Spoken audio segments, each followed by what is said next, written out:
because you know they've applied, you've accepted them, you know what program they're interested in, they've told you what clubs and organizations they want to be a part of. That's a great point. Right? Take all those data points and feed that into Sora. Hit it! That's what I'm talking about. Wait! Okay, now, from the beginning. Hit it, boys. Welcome to Higher Ed Pulse, your Monday morning energizer covering insights and trends in higher ed marketing and enrollment. I'm Mallory Wilsey, bringing over 15 years of ed tech and marketing expertise to your earbuds. And I'm Seth Odell, joining the Pulse with my own adventures from leading marketing at top universities to founding Kanahoma, one of the industry's fastest growing digital marketing agencies. Each week, we bring you the kind of insider insights you typically only find over cocktails with your pals at a conference. It's fast, it's fun, and it's designed for you, the busy higher ed professional. You're not just listening to another podcast. You're checking the pulse of higher education. Higher Ed Pulse is part of the Enrollify Network, a robust collection of podcasts designed to help higher ed professionals like you grow. Explore our other shows at enrollify.org. Enrollify is made possible by Element 451, the next generation AI student engagement platform, helping institutions create meaningful and personalized interactions with students. Learn more at element451.com. Welcome back, everyone, to another episode of the Higher Ed Pulse. Hey, Seth, how are you doing this morning? I'm doing great. Always good to see you. It is so good to see you, too. And this is our 5th episode. I just can't, first of all, I can't believe we've already recorded, now 5 episodes. It's kind of been a blur. What a way to start the year. But we found out recently, just, a little humble brag, the Higher Ed Pulse 5 episodes in has already topped the Good Pod charts. We appear on their top 50 podcasts of the month for how-to pods. Love it. That's awesome. How cool. How cool. How cool is that? Love it. I love the feedback. I think that's so cool that people are getting value from it. So I will take the accolade. What have you been hearing? I've been hearing a lot. I don't know about you. So that's one of the things I wanted to say is we were 5 episodes in. 2 minutes before we hit record, I had somebody DMing me talking about our last Hollywood and higher ed episode. A lot of folks have been messaging me in the past week talking about how much they're enjoying the show, which I can't stress. One, just love the feedback, right? We catch up on our own, like in our own offices. It's so cool to know people are listening and get people's thoughts. So I love following the conversations on LinkedIn. But just knowing that people I admire are getting value from this thing. I mean, all credit to you, for bringing this and forming this idea, and I love it, and I'm in. But it's just so cool. I'm having fun. People are listening. Hopefully, probably a little bit of value, and at a minimum, breaking up your Monday morning commute. So it just fired me up. I'm ready to go this week now. I'm riding the high of feedback from everybody that's been listening.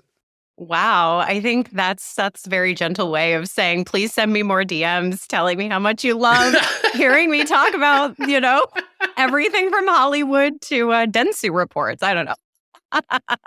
Exactly. I'll take it all. And I'll take constructive criticism too. I'm open to any and all feedback. Always. Well, as our listeners know, we just kind of get right into it. And so today, we have no time to waste. We're going to be discussing OpenAI's recent announcement of Sora. And so if you have missed this announcement over the last couple weeks, Sora is an AI model that can generate all kinds of video up to 1 minute in length, simply from text-based prompts. So over the past year, or even more, we've gotten used to prompting AI tools for text output and for image output. But now here we are, OpenAI is changing and revolutionizing the game again, and they are going to make video output a reality for everybody. Now, I'll say, Sora is not publicly available to try yet, right? Seth and I do not have any sort of special access to this tool. OpenAI released a wave of sample videos, and they have been creating so much early buzz. And it's so funny, Seth, because on the Pulse last week, we were talking about video and how higher ed can learn and be influenced by Hollywood, right? Yeah. So Seth brought some examples from Disney. I was talking about Max. And our key points in last week's episode were all around being contextually relevant, finding those authentic, unscripted micro moments on campuses. And what's so interesting is today's conversation, in a lot of ways, may be the other end of that spectrum. the videos Sora can create from just simple text prompts. Some of the examples they've released, these are Pixar-style fluffy monsters to California coast drone footage and even very photoreal clips of animals and humans. And the quality of these videos is really incredible. And so for me, Seth, this feels like an absolute game changer. And if I was running a video production company, I think I would be a bit worried. So what's your take on this? So yeah, that it's funny you mentioned the last part, right? Because I've been thinking about it a lot. So for folks that don't know, Kanahoma, the agency that I founded and run, we own and operate our own subsidiary production company. We travel around the country. We bring camera gears. We did a production last year with 66 crew members on campus for one institution. Like we do large scale productions all the way down to 2 or 3 people with a camera. I'm a little shook by this. I think when you think about AI, I kind of think about it in 2 camps, right? I think there are sort of skeptics on the sidelines who are more of the wait and see. And that has been me. And I'm just like, look, like I get it's going to change things, but it ain't changed my world today. It's not changing what I'm making for clients. It's not changing the enrollment that we're driving. So I'm like a wait and see person. And then there's people who are like bought in and all in. I put you probably in that other camp, and obviously Element more in that other camp. I think you all have been like very forefront for this. I would say that OpenAI's introduction of Sora is officially my moment of saying I am switching teams. Wow. I am moving from the skeptic on the sidelines to moving to much more all in. I mean, I met with my leadership this week and talked about Sora. No, I don't think we're going to stop doing productions. I think it's going to make that authentic, real student, real alumni content even more valuable that we talked about last week. But I don't think that's all the work that we produce. So like something we talk about at Kanahoma is we don't just shoot commercials, we produce content libraries. And the reason is oftentimes for the marketing we do, we will launch campaigns with literally 300 to 400 different creative assets because we're buying ads across Google and Meta and streaming platforms. And so like the volume of creative that's needed today is so much different. And so the question is like, is all of it going to be that real authentic stuff that's really difficult to produce? Or realistically, the question I asked my leadership this week is, at what point can we utilize a prompt that will create creative that will outperform what we're making today? We are not there today, to be clear, but we're managing tens of millions of dollars in advertising spend. And every day we have ads out, thousands of ads out across for our business. Like we're going to get to a point where prompt-based creative can outperform that, at least in some cases. And that to me is the moment when like, things totally change. And like, maybe we're not doing these huge productions that we're doing. Maybe the way maybe, even my video photographer and editor, who's a full-time person on staff, like maybe they're focusing even more on prompts. Like, how is this being created? How's it being edited? I do think there's a world where it supplements before it takes over. But the quality of what came out of Sora was so good. I am just blown away at the time that this, like how fast this is progressing. And for me as the owner of a production company, OpenAI Sora is causing me to totally rethink the future of production. And that has definitely shook me a little bit this week. In a weird way, I'm excited by it. Maybe it's because I'm switching camps, but it's real. And so I think it's going to change the way we approach production a lot. Maybe not tomorrow, but definitely next year. Yeah. Well, we are a year plus in on utilizing ChatGPT for content creation, right? And I think about all of the ways that we have at Element 451 embraced this. And I know that our customers and other Marcom folks in higher ed have embraced this. It has not taken jobs away. It has really supplemented, like you said, the work that people are doing. And the thing that I probably sound like a broken record at this point, but the number one thing that I have been saying for more than 12 months now is we have a staffing problem in higher education, both on the recruitment and the retention side. And this AI enabled content creation, whether it's text, image, or now video, is the best, fastest, and cheapest way to augment those staffing challenges, whether it's, open positions causing people to wear more hats, or maybe it's lack of expertise in certain roles, which I think for video and video production, that tends to be one of the areas where especially small teams in higher ed lack the expertise. Yeah. And so, gosh, like, are agencies just going to be going out of business? No, I don't think so. I think these tools are just going to be supplementing the great work that's already happening in collaboration with agencies and happening within internal teams to allow those teams to be more productive and produce more content at such a higher volume than ever before imagined.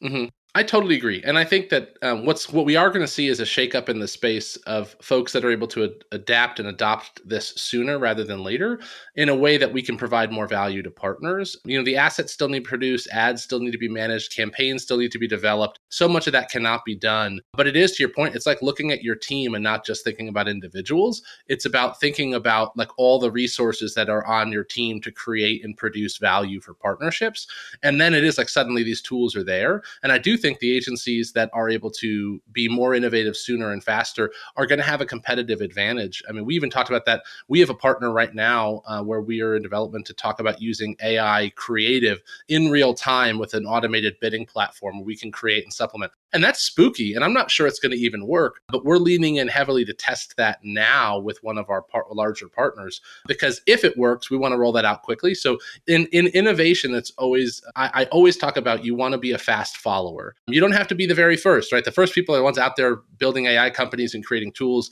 And that's great. If you have the resources to be it, do it.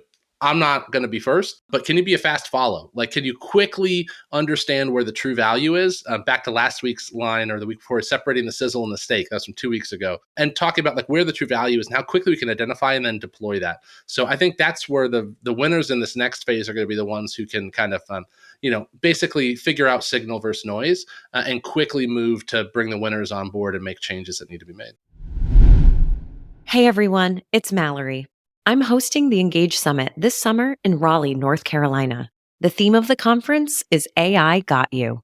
We're not just talking theories. This conference is your guide to understanding and applying AI at your institution.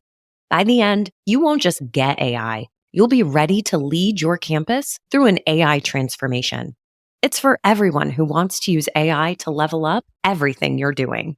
Whether your focus is to recruit or retain, the summit offers a platform to learn, network, and bring back actionable insights to enhance your student engagement strategies.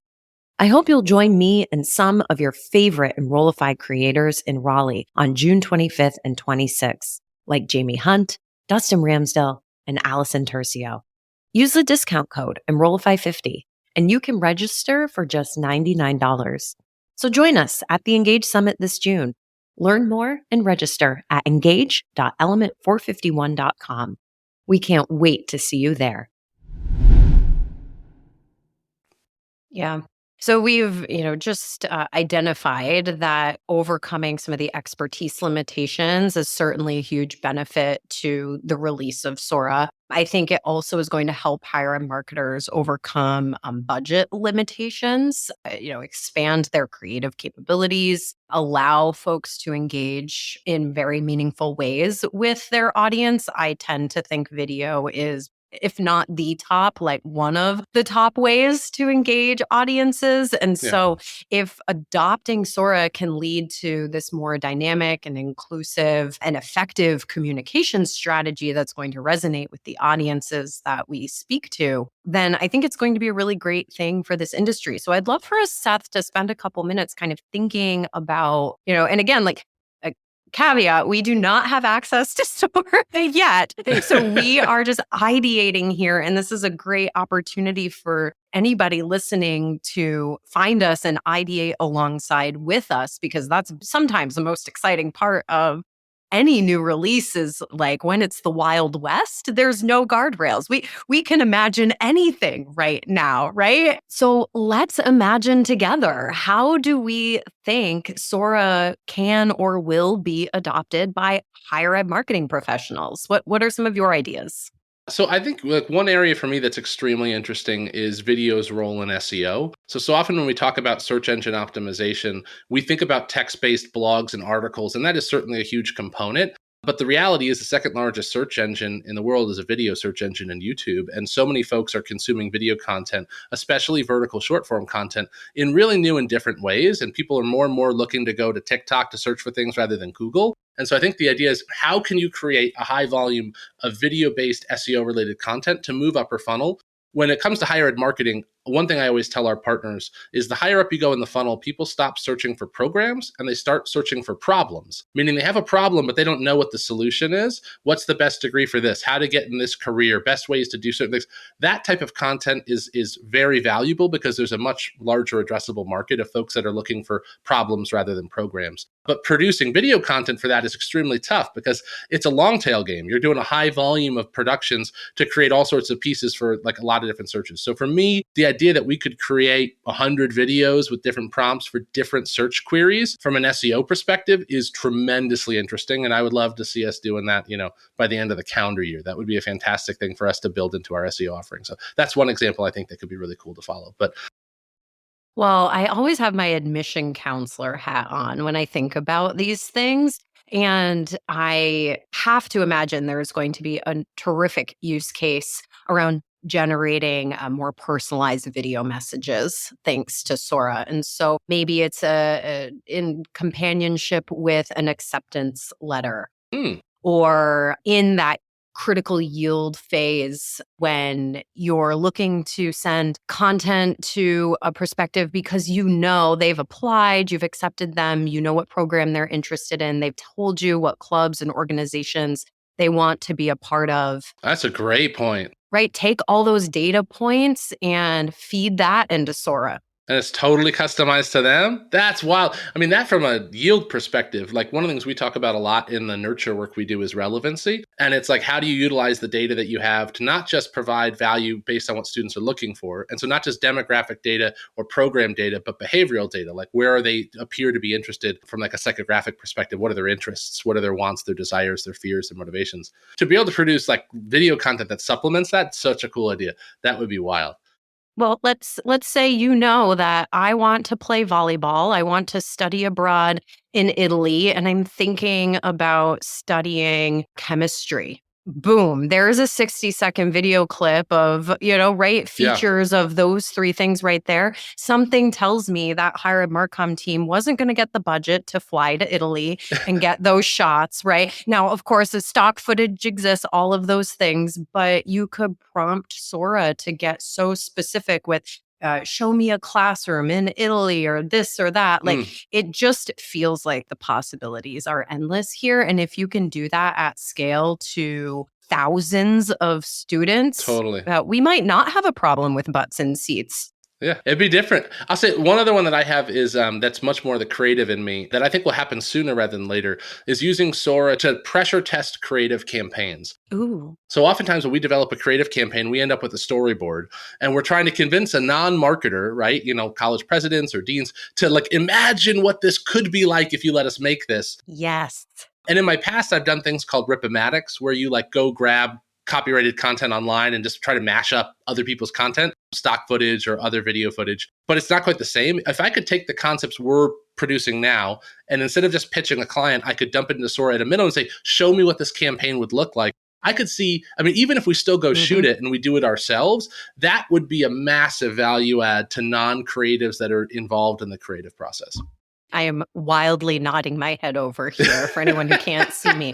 Lots of head nodding. Lots of head nodding. No, that's such a great use case. I go to ChatGPT currently to brainstorm literally everything.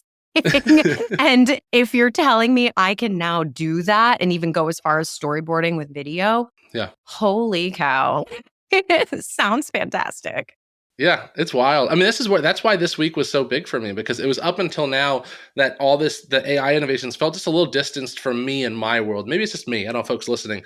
But again, I was on the skeptic sidelines and I felt like I'm going to see what happens. Maybe this will happen in 5 or 10 years. To me, this was like, I can't believe this is already happening now. And I think that I'm going to be literally doing my job differently a year from today because of this introduction. And that was where I was like, I got to switch sides. I got to go be bought in and all in. And I think I'm switching teams.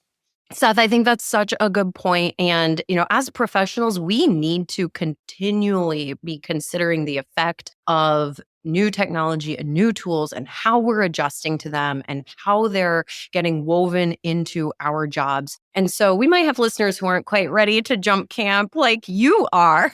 But at the very least, I hope today's conversation caused you to stop and think and say, hey, like maybe there is a use case for this, in my world. At the very least, I guess we can all expect our social feeds will be flooded with AI generated video within the next 6 months, right? Totally.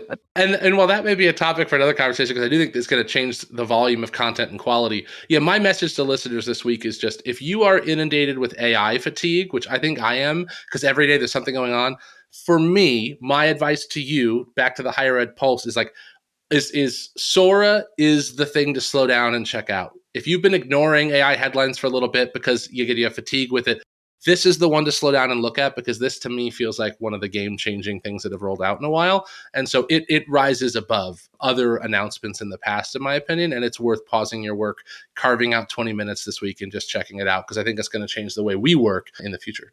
And of course, we will pop in the show notes links to OpenAI's official announcement, as well as a couple other articles that we have found that do a really great job kind of highlighting these changes and exploring some of the prompts as well. And if you are wondering what is coming up next on the Higher Ed Pulse, get ready for our new Pulse Check mini series, Personalizing Prospective Student Journeys. It's a special 3-part series hosted by yours truly. So over the next 3 Thursdays, you can join me as I sit down with Dustin Ramsdell, the community engagement lead at Pathify and the host of the Higher Ed Geek podcast, which of course you can find right here on the Enrollify network. Over the next 3 weeks, we talk about exploration, commitment, and then, of course, preparation and orientation, following that student journey and identifying where technology can play a really important role. So don't miss that. If you're subscribed to the Higher Ed Pulse, that's going to hit your feed on Thursday morning. Seth, as always, these go by too quickly. We literally say that every single week. But it's true. But it's true. Friends, don't forget to hit subscribe, rate this podcast, send us your feedback. We can't wait to see you again next week. Bye-bye.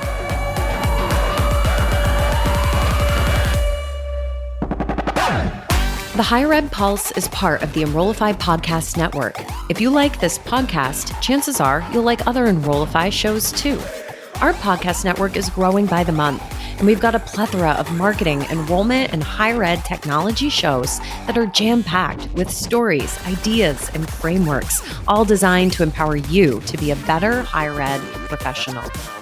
Our show helps higher ed marketers and admission pros find their next big idea and features a selection of the industry's best as your hosts.